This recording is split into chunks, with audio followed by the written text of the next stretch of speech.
Meanwhile, Israel continues its war on Hezbollah in Lebanon. French President Emmanuel Macron is hosting the Lebanese Prime Minister Nawaf Salam here in Paris this Tuesday.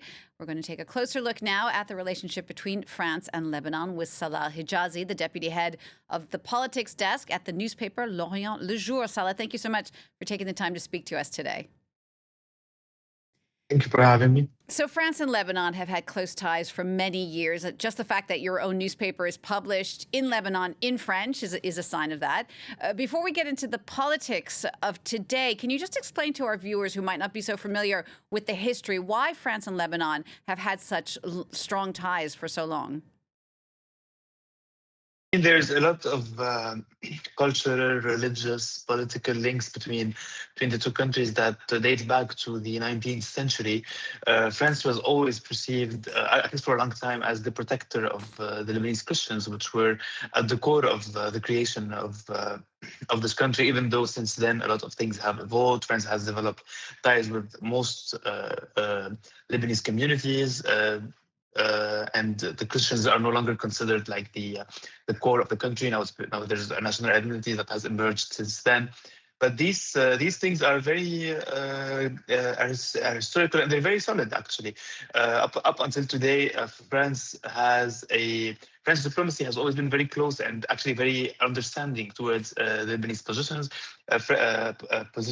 French diplomats tell us that they always understand the difficulties that, for example, the state is facing when it comes to navigating difficult files like that of Hezbollah or Israel, and have been mostly more familiar with internal Lebanese problems than, for example, their American counterparts. So let's come to the situation today. We have these talks between the French president and the Lebanese prime minister. This coming just 2 days before historic diplomatic talks between Lebanon and Israel are set to resume in Washington. What role, if any, can France really play in negotiations to stop this war between Lebanon and Israel?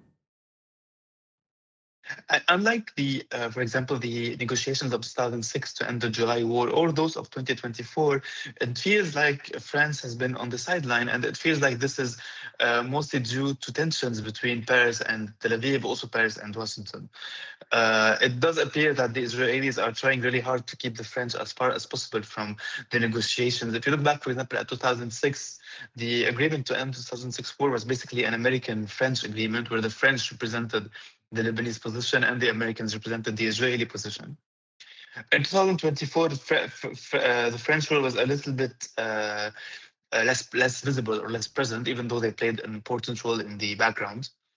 But this time it's completely different. It does even the Israeli ambassador in Washington, said that France should stay as far as possible from these talks. The Israelis say France was too conciliant with Hezbollah because France maintained some kind of communication with the party. They also say France is biased towards Lebanon and has a bias against Israel, which is their claim.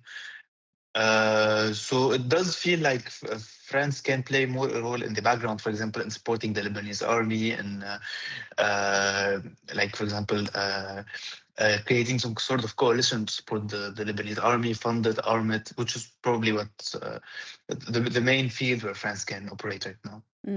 And you mentioned it there briefly. I mean, really, the eternal problem is that it will be difficult for Macron or the Lebanese government at all to negotiate anything with Israel as long as Hezbollah is not on board. Does France have any kind of leverage with Hezbollah?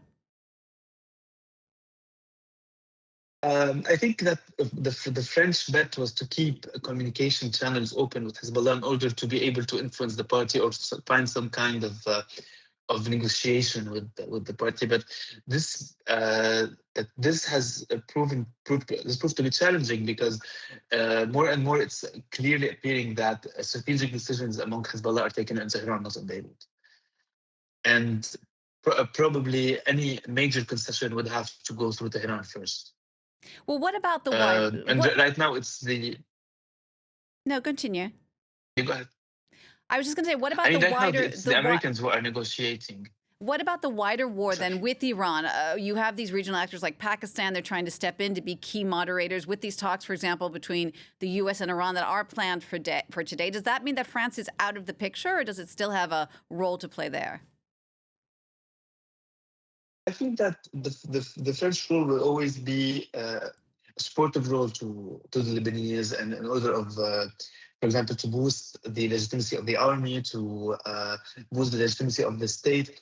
But right now, for example, as you said, regional actors like Pakistan, but also Saudi Arabia, are trying to find a formula that would encompass an agreement between Hezbollah and the Lebanese state. And that would they would take advantage of talks ongoing right now between the Americans and the Iranians.